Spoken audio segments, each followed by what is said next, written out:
E a gente segue com o nosso Economia Agora, dessa vez indo escutar um outro craque aí de conhecimento econômico do Brasil.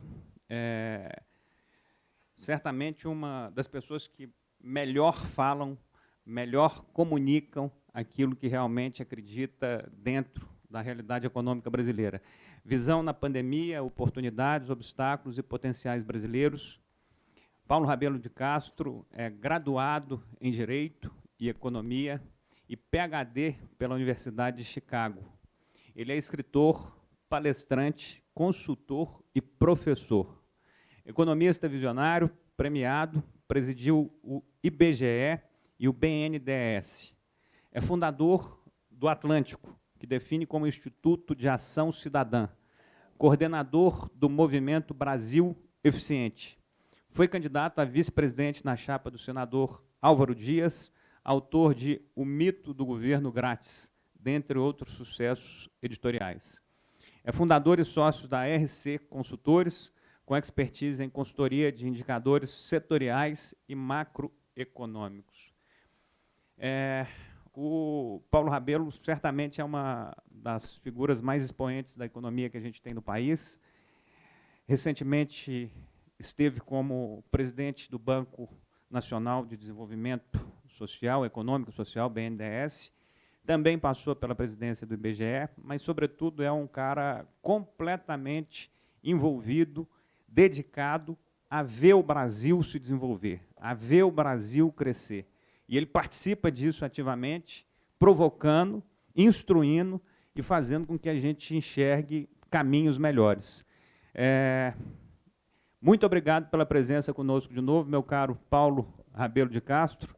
É uma satisfação te ouvir. Nós já iniciamos o Economia e Agora, hoje, escutando aí, tendo a presença, ontem você esteve conosco, mas também não tinha assistido às boas presenças que a gente tem hoje, a Carol Dias aqui do lado e o João Kepler também, junto com o seu amigo PCO. Nós tivemos a possibilidade de te escutar ontem. Hoje, aqui, começamos com a Zeina Latif, fazendo um apanhado geral aí. Depois escutamos o Tiago Nigro, que é uma referência nova aí dessas atuações na área financeira. E agora tivemos a oportunidade de escutar um pouco sobre a questão da produção, sobre a questão industrial do nosso país. E eu não tenho a menor dúvida que você vai conseguir expor aí o que nós estamos passando e quais são esses caminhos que a gente pode enxergar para frente, pode pelo menos acreditar daqui para frente. Muito bem-vindo, obrigado. Paulo César quer te dar umas boas-vindas ali primeiro. Ô Paulo, tudo bem? Muito obrigado. Bem-vindo mais uma vez, né, Paulo? E hoje eu queria dizer que Prazer. O secretário da Fazenda de Minas, o Gustavo Barbosa, me disse hoje, olha, eu quero ser igual o Paulo Rabelo, habitué de vocês. Viu? Ouviu bem? Ele ficou com inveja das menções aos grandes encontros de Araxá, de Tiradentes e também de Belo Horizonte. E eu acho que a conexão empresarial vai retomar certamente já em 2021 esses encontros presenciais que criam muito mais interação e possibilidade de fazer o que as pessoas, os seres humanos gostam de fazer, que é estar próximos uns aos outros e conversar. É o que nós queremos. Na impossibilidade. Né? Se Deus quiser, vamos voltar a poder conversar.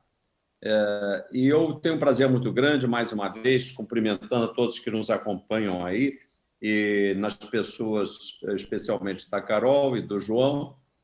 Vou tentar, dessa feita, fazer, e hoje temos um coeficiente de atraso bem suportável, vou tentar ser um pouco mais sintético ainda, embora o assunto seja complexo e emocionante, para que os nossos debatedores, Paulo César, possam também se expressar. Eu gostaria muito de ouvir, pelo menos, alguns minutos de opinião. Boa noite, Gustavo. Sempre uma alegria ter você como nosso coordenador. E eu gostaria, Gustavo, de já introduzir um primeiro slide que é o último da apresentação de ontem, não só para fazer a ligação com a conversa que deixamos semi-concluída ontem, como também para introduzir o que eu chamo de fatores mais estruturais do travamento da economia brasileira. Então, o que ontem nós dizíamos, em resumo, é que o futuro não é um ponto, o futuro é uma curva que está aí. O futuro, em 2021, é uma sequência de faixas de possibilidades, desde as faixas atribuíveis a um cenário vermelho, que a gente chamou ontem de um oceano vermelho, é a ideia de dificuldades, quanto a partir da mediana, aí eu coloquei da própria média, é um oceano azul de possibilidades quando a economia brasileira consegue trafegar da faixa dos 3% para os 6% de produto potencial num ano de recuperação, como é o ano de 2021, o ano em que, aritmeticamente, nós saímos de um dado negativo do produto interno bruto, embora alguns segmentos, como a agropecuária, tenham um desempenho positivo, algumas regiões, principalmente as regiões atreladas à produção agrícola, vão conseguir ter resultado mais próximo a zero, inclusive, eventualmente, alguns no campo positivo, como Mato Grosso e Paraná, onde é possível até também aproximar-se um número ligeiramente positivo, mas, na média, o Brasil vai ter um negativo entre 4,5% e 5%. O número da RC Consultores é 4,7% de recuo, de queda do produto interno bruto este ano. Portanto, aritmeticamente, se eu tenho um recuo esse ano, é mais fácil que do buraco onde nós estamos seja mais fácil atingir uma recuperação potencial da ordem de 6%. Teoricamente, poderíamos ir aos 8% projetados para a economia indiana e a economia chinesa, que hoje estão até superando essas marcas de 8% no ritmo do crescimento da saída da crise. O Brasil não. E é nesse sentido que nós queremos hoje falar algumas palavras sobre o travamento da economia brasileira.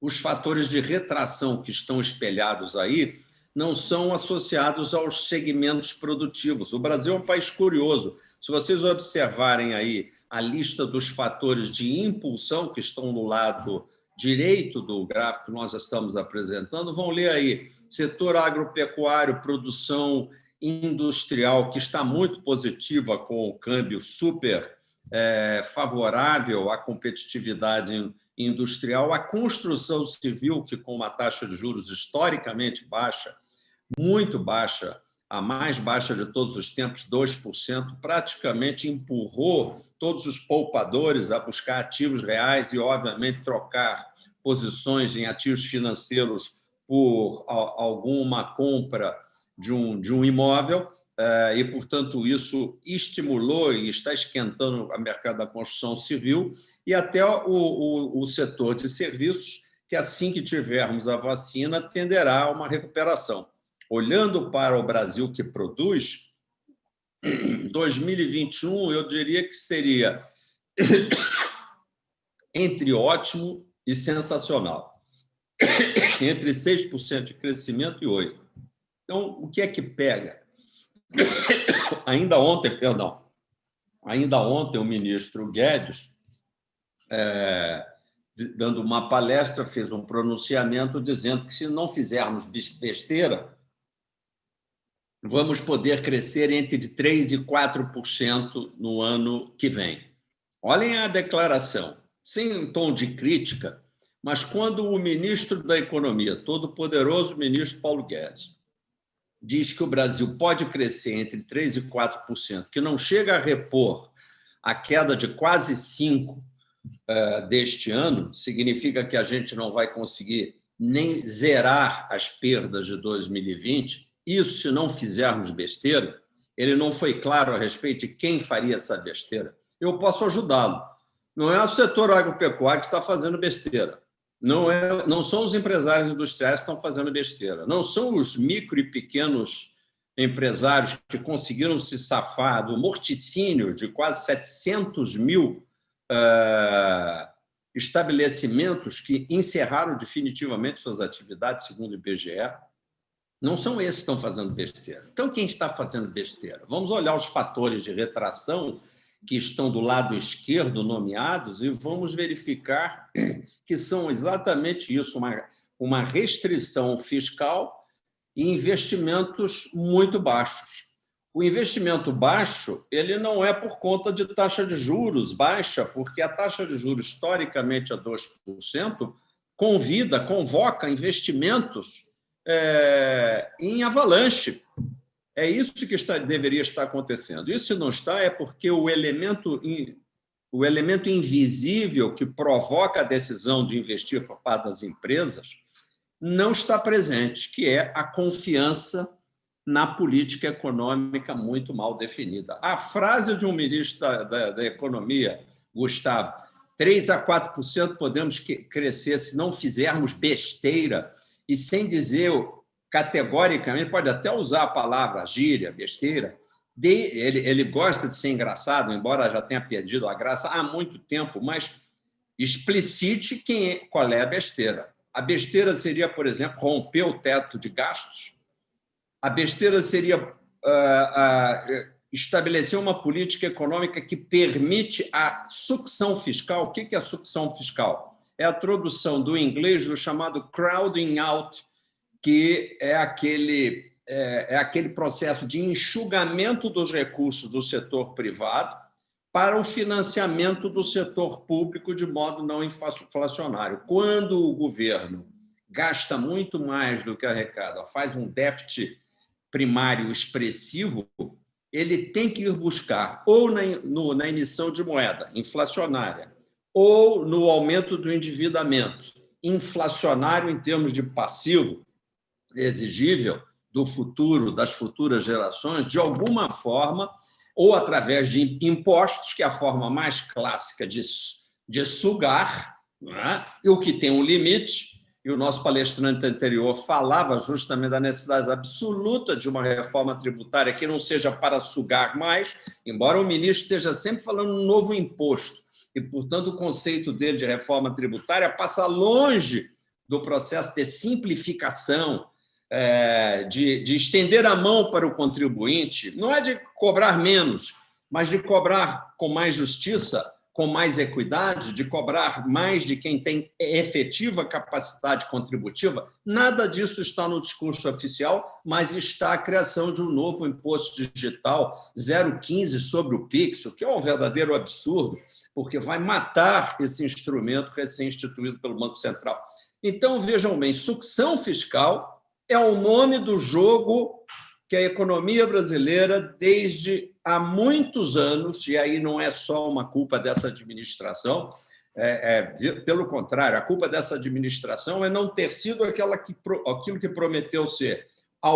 Uma administração queria inverter o jogo da sucção fiscal que tinha ocorrido durante anos na economia brasileira e travado a economia. E travado por quê? Não querendo estender uma aula de economia, mas dando uma aula bem rapidinha, a palavra-chave é produtividade. Eu não quero dizer que o setor público seja uniformemente menos produtivo. Há muitas empresas estatais até que funcionam razoavelmente bem, que não me ouça meu amigo Salim Matar. O problema da eventual vantagem da privatização está no compartilhamento deste capital social, coisa que o ministro deveria ter feito na reforma da Previdência e não fez, esse é um outro assunto. O que está em jogo é que, no conjunto, a produtividade do setor público, ou seja, cada real despendido dentro do setor público é sempre menos produtivo do que despendido dentro do setor privado. Até pela lei dos incentivos, o setor privado opera cada real gasto por ele com mais eficácia. Portanto, quando há sucção fiscal relevante na economia, quando o governo suga uma porcentagem muito expressiva dos recursos do setor privado, ele está tornando cada real tirado do setor privado via impostos, via dívida ou via inflação, em 50 centavos, em 40 centavos, em 30 centavos. Ou seja, ele está destruindo o valor. Esse é o travamento da economia brasileira. É uma economia, portanto, muito curiosa, porque existem grupos sociais, grupos econômicos, públicos, dentro do setor público e do setor privado, que são associados ao travamento. Eles vivem, eles prosperam, eles enriquecem com os travamentos da economia brasileira. São aqueles que estão do lado dos incentivos, do lado dos subsídios, que estão ao lado dos privilégios e que nunca aparecem, raramente aparecem. E eles estão sempre, em geral, associados ao topo da camada política e social brasileira. Parece até um discurso de esquerda, mas não, é um discurso social capitalista que apenas não é cego e que vê que a economia brasileira precisa de fazer uma revolução política, não só uma revolução econômica. Não se trata só do ajuste fiscal que nunca vem. Ele nunca vem porque a política está travando, ela está organizada para não permitir que esse destravamento aconteça. E é por isso que há uma revolta no coração, surda, mas uma revolta, uma indignação no coração de qualquer brasileiro relativamente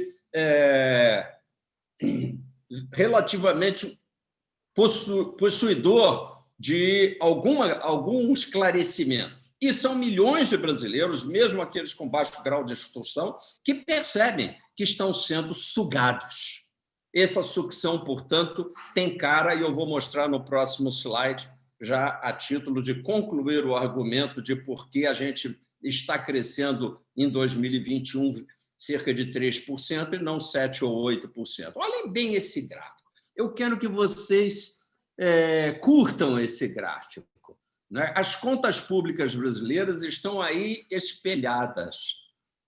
Nós estamos vendo aí a linha vermelha, que são as taxas de crescimento das despesas primárias do governo, são as linhas vermelhas ao longo dos anos, e a linha azul, que são as receitas fiscais que cobrem essas despesas. Uma curiosidade: o que é relativo equilíbrio fiscal? É a taxa de variação da linha vermelha, espelhada pela taxa de variação das despesas, que está longe de ser zerada. Se vocês me ajudarem aí, vão ver que é uma taxa expressiva ao crescimento da despesa pública. Ela está sempre coberta, em geral, está em cima da linha azul, ou seja, o setor público, esse setor sugador, ele consegue gerar um panorama fiscal que, embora seja um manicômio, ele consegue cobrir a despesa pública que cresce acima do crescimento do PIB. Ou seja, uma sucção fiscal efetiva. Trata-se de um assassinato bem concluído, bem executado, bem feito, um assassinato do PIB brasileiro. E notem que, nos anos recentes, há uma diminuição da capacidade da linha azul de cobrir a vermelha, um aumento do déficit primário, e, finalmente, vem o ano da pandemia, tem os anos ali da maestra Dilma, onde a linha vermelha excede a linha azul, e, finalmente, o ano pão, da pandemia. Olhem bem qual é o valor do crescimento da despesa este ano. Ela está acumulada até outubro num avalanche de 42% de variação positiva. Vocês vão dizer, poxa, mas é por conta da cobertura dos gastos da pandemia. Nós fizemos o levantamento desses gastos. Os gastos médicos e sanitários foram expressivos, eles são da ordem de 38 bilhões, dados até outubro do Tesouro Nacional, que eu colecionei através da minha equipe de pesquisas da RC Consultores, que, aliás, né, Gustavo, a partir do ano que vem, vai ficar disponível a todos os participantes da Conexão Empresarial através de um sistema em que nós vamos colocar esse bloco de conhecimento econômico imediatamente à disposição daqueles que são os amigos do grupo ligado à Conexão Empresarial. Então, veja lá, 42%. São 38 bilhões de reais ligados à cobertura de compra de respiradores, de máscaras, de testes, a mais alguns bilhões para a encomenda da vacina Oxford e assim por diante. O que é que isso significa? Isso mal significa 5% do PIB brasileiro. Na realidade, desculpe, 0,5% é tão pouco que a gente erra até na vírgula na conta rápida. 0,5%. Isso não nem coçaria a quem já estava no ano anterior fazendo déficit primário da ordem de 90 bilhões. Seria um acréscimo, mas nós tínhamos o auxílio emergencial. Aí começam os problemas. Gastaram-se 350 bilhões de auxílio emergencial e mais 80 bilhões para socorro de estados e municípios que não tiveram nem palidamente um recuo de receita ex post facto parecido com este. Então, o que aconteceu, senhores, é que nós tivemos, não um orçamento de guerra, como eu disse ontem, tivemos uma festa de arromba, porque arrombamos o orçamento público. E tudo somado, o que é mais curioso é que, mesmo tirando os gastos totais vinculados à pandemia, mais uma vez, levantamento não meu, mas da própria Receita Federal, da ordem de 470 bilhões, olhem bem, 470 bilhões de gastos adicionais relativos à pandemia. Nós vamos consultar o déficit primário até o presente momento e ele está em 720, o que significa dizer que há uma diferença de 200 e tantos bilhões não atribuíveis aos gastos adicionais. Então, são 200 e tantos bilhões do que foi gasto? De despesas consideradas simplesmente obrigatórias, ou seja, em pleno ano de pandemia, onde quase 1 milhão de pequenas e médias empresas tiveram que fechar suas portas, onde a maior parte, 90% do público brasileiro teve que cortar seus orçamentos domésticos, o governo teve a desfaçatez de elevar em mais de 200 bilhões o nível dos seus gastos obrigatórios. Não há país que dê conta disso. A boa notícia está nesse gráfico aí na linha azul. Quanto que caiu a receita? Claro que a receita caiu, mas, incrivelmente, o recuo da receita até outubro era de mero 1% sobre o ano anterior. 1%. Facilmente corrigível com o quê? Com um esforço da ordem de cerca de 70 bilhões de corte nas despesas obrigatórias. Em vez de termos esse corte nas despesas, em cada rubrica, a começar do salário do presidente da República, passando pelo dos desembargadores, todos, porque somos uma família, seríamos solidários? Não. O que nós tivemos, inclusive, em pleno ano de pandemia, foi uma reunião em que se acordou dentro do Supremo Tribunal Federal, por várias razões jurídicas, que não tem nada a ver com a razão material dos fatos de uma pandemia. O governo, o Poder Executivo, foi constrangido a executar as despesas obrigatórias como se não houvesse pandemia nenhuma e não houvesse esse descalabro dessa conta que eu estou mostrando aí. Eu podia já parar de falar, porque dá vergonha que o Brasil produtivo tenha que pagar uma conta deslavada dessa. Dá vergonha também que o ministro diga que a gente não vai fazer besteira em 2021, quando a grande besteira já foi feita. E ela tem que ser financiada em 2021. Por que o ministro não admite que foi um descalabro a administração fiscal e financeira desta pandemia? Ele chega a balbuciar que nós tivemos uma execução das mais, vamos dizer assim, folgadas na comparação internacional. Nós vamos para mais de 11% do PIB em matéria de déficit primário. Vamos passar para o último gráfico, aliás, penúltimo, apenas para corroborar isto, olhando o estado de situação que impede que 2021 seja um ano brilhante. Repito, não por conta dos setores produtivos. Os setores produtivos vão ser obrigados a ser muito eficientes para pagar essa queda monumental que está aí na pontinha direita do gráfico, em que mostra a mancha azul é o chamado superávit primário, que vocês veem que, a partir dos anos de descalabro da Dilma, passam a ficar abaixo da linha do zero e, portanto, passam de superávit primário para déficit primário. Observem o período anterior, que o superávit primário, que são a mancha azul acima da linha do zero, quase que cobre a linha laranja, que é a conta secundária, a conta financeira, que são os juros sobre a dívida. Para isso é que é preciso fazer o superávit primário, para pagar a despesa secundária, mais obrigatória e necessária, que é a cobertura dos juros. E observem o descalabro do período Dilma, a despesa de juros se agigantando, tanto pelo aumento do próprio juros como pelo aumento da dívida, e o déficit primário, o superávit primário não se sustentando e se transformando num déficit primário.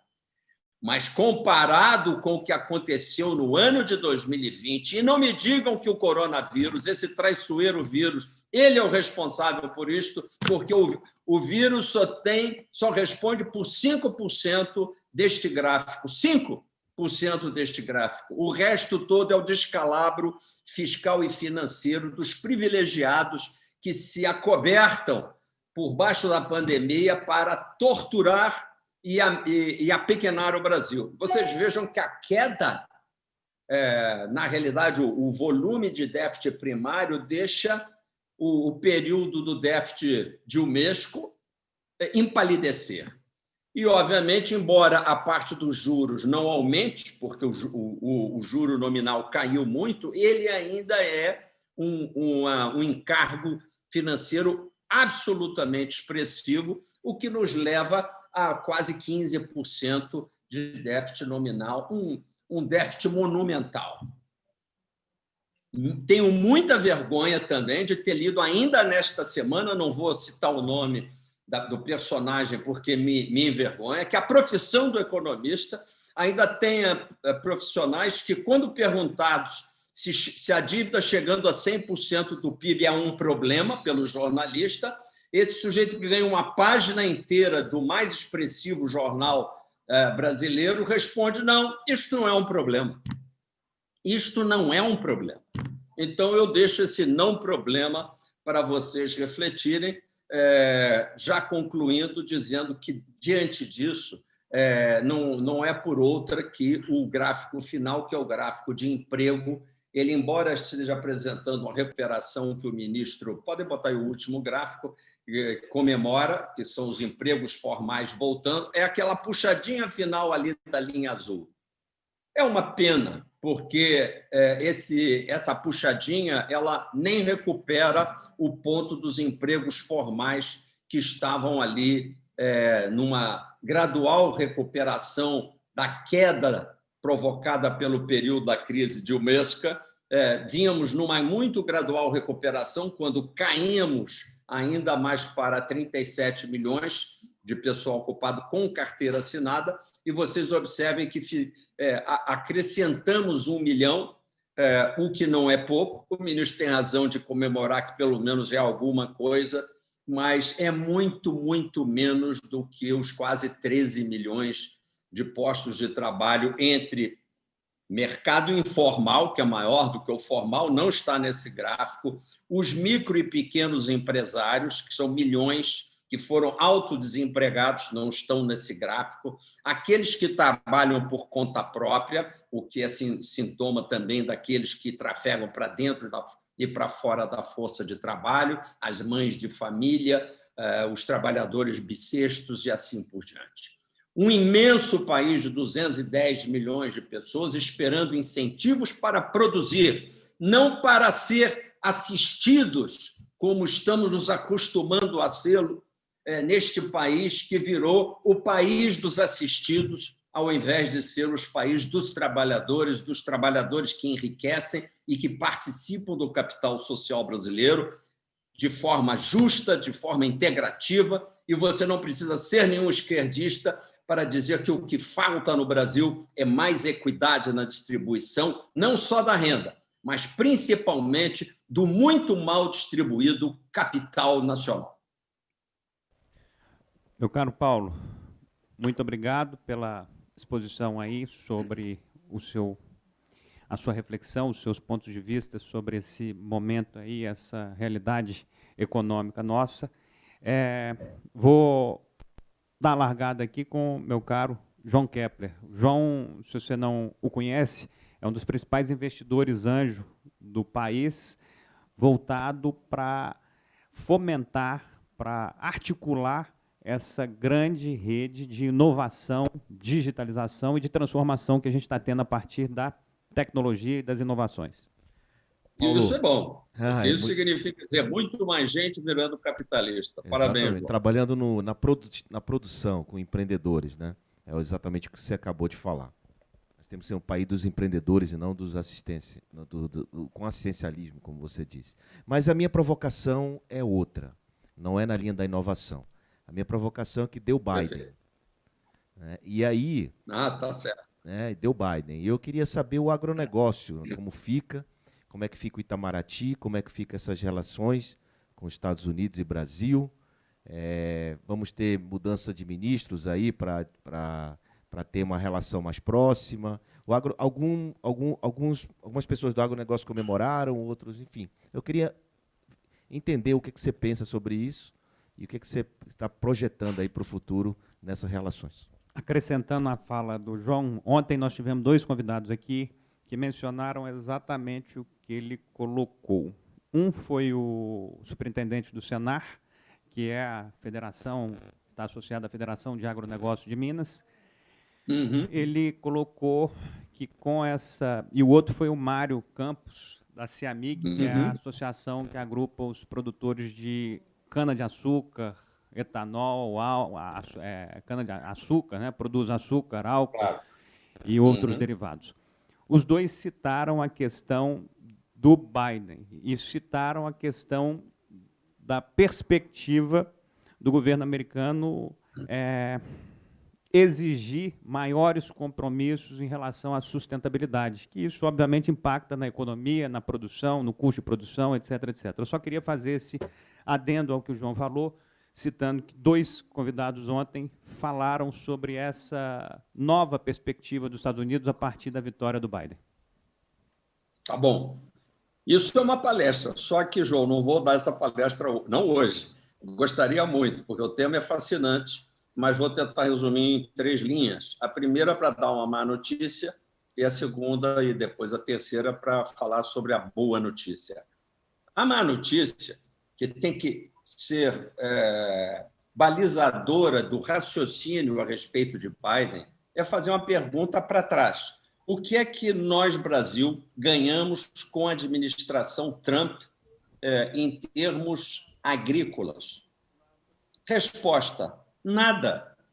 Talvez indiretamente pelo fato dos americanos terem fustigado um pouco os chineses, e mesmo assim eles acabaram fazendo acordos laterais com os chineses, e isso poderia ter, mas eu não acredito, e olhando os números como a RC Consultores olha diuturnamente todos os preços internacionais das commodities agrícolas, e temos um acompanhamento minuto a minuto disso, nós podemos dizer: a diplomacia brasileira não alcançou nada da administração Trump. Portanto, vou falar agora do jeito que o Paulo Guedes gosta de falar: puxamos o saco do Trump à toa.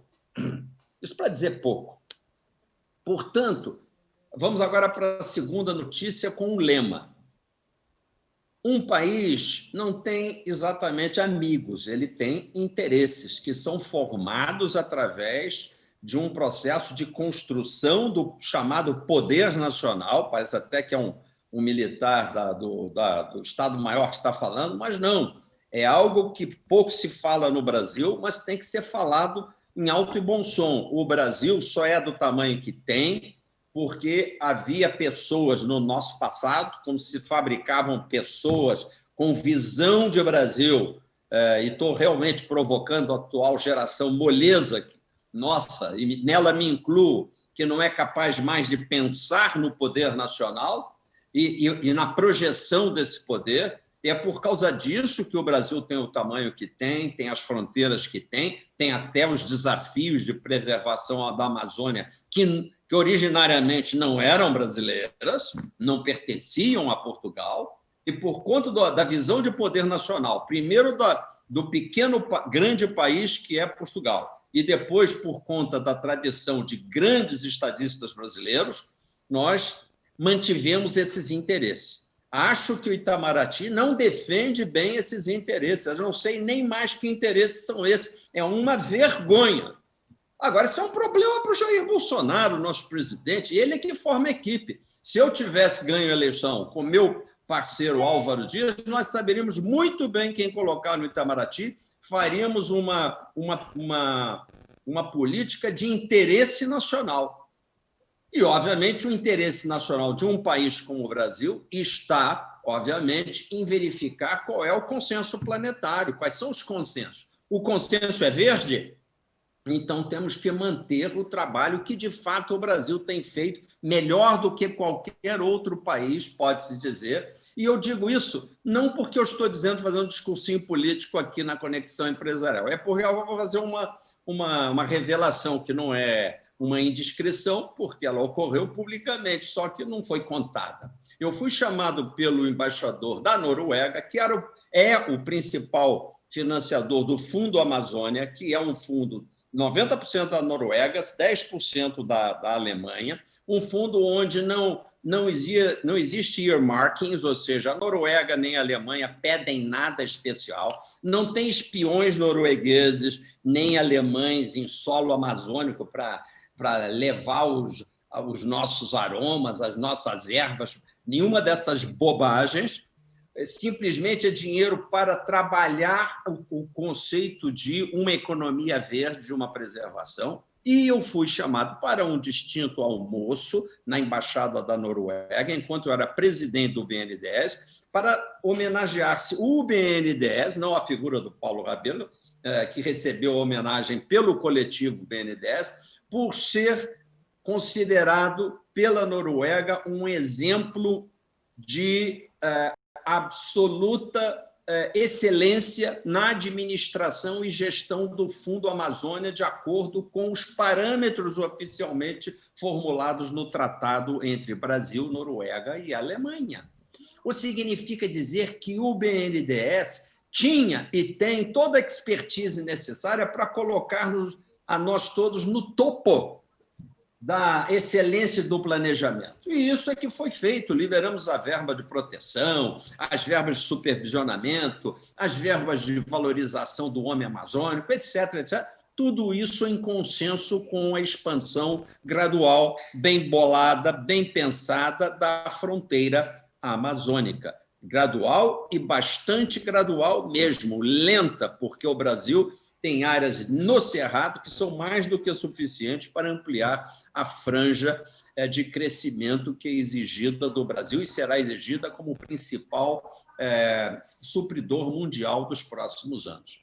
Portanto, com Biden ou sem Biden, essa é a boa notícia, a agricultura vai. A nossa agricultura ela já está projetada mundialmente, ela é uma plataforma mundial, ela tem empreendedores de nível mundial, e também tem um segredinho que pouca gente conta. Ela paga pouco juro e pouco imposto. Aliás, pode-se até rever um pouquinho, porque é quase nada de juros e quase nada de imposto. Por ser esta área que está protegida daquela sucção maníaca, obscena, fajuta, com que a indústria brasileira é sufocada, com que as famílias brasileiras são sufocadas, do juro quase impossível e do imposto completamente obsceno, a agricultura não paga isso. E para além da fotossíntese, da Embrapa e do empreendedorismo, a razão secreta pela qual a agricultura vai tão bem. Meu caro Paulo, muito bom. Eu acho que foi ótimo aí você finalizar com essa questão da agricultura. Nós estamos indo para o próximo bloco agora falar de de uma outra área fundamental para o nosso desenvolvimento humano, de maneira geral, que é a extração mineral. falar sobre os potenciais econômicos, a tecnologia. Vamos ter a Ana Sanches. Eu queria acrescentar, porque eu falei para o João, isso é uma palestra. Então, o Biden vai gastar não bilhões, quase que trilhões em energia limpa, renovável. Eles estão obcecados por uma coisa onde o Brasil pode simplesmente pontificar, que chama-se energia fotovoltaica, energia do sol. E isso pode ser feito não só com os americanos, mas com placas solares chinesas, ou seja, quem nos fornece por menos. Isso pode ser avaliado, João, dentro de um pacote em que, óbvio, o que vai prevalecer em 2021 é a grande negociação, onde o Brasil não tem a mínima ideia de que ele esteja bem posicionado, da implantação da rede 5G. Isso valeria, na conexão empresarial, um estudo completo, uma avaliação completa. Se nós não falamos aqui na conexão ainda deste leilão 5G, ainda não falamos de nada, porque isso sim tem a ver com o interesse brasileiro. E nisso existe muito interesse obtuso de brasileiros que não querem o melhor do Brasil, mas querem entregar para o primeiro que lhes deu uma comissão. E, para isso, nós precisamos de um outro tipo de lava-jato. É um lava-jato da burrice nacional, que precisa ser lava-jatada para que a gente tenha mais inteligência na defesa dos nossos interesses. Tenho dito. Muito obrigado. E coragem, João, para que o seu produto de investimento possa decolar e não seja sugado aí pelas intempéries da macroeconomia. Ô, Paulo, tem uma perguntinha. Pergunta não. Quando a Zeina teve há pouco, eu falei com ela que eu estava sabendo que o seu amigo Paulo Guedes já está preparando o auxílio emergencial para mais 6 meses, com vistas à reeleição. Você está sabendo disso? Estou, porque, inclusive, isso se tornou, como eu disse, quase que um ópio do povo. Não digo que a gente não devesse ampliar em 2021 a rede de proteção social do Bolsa Família.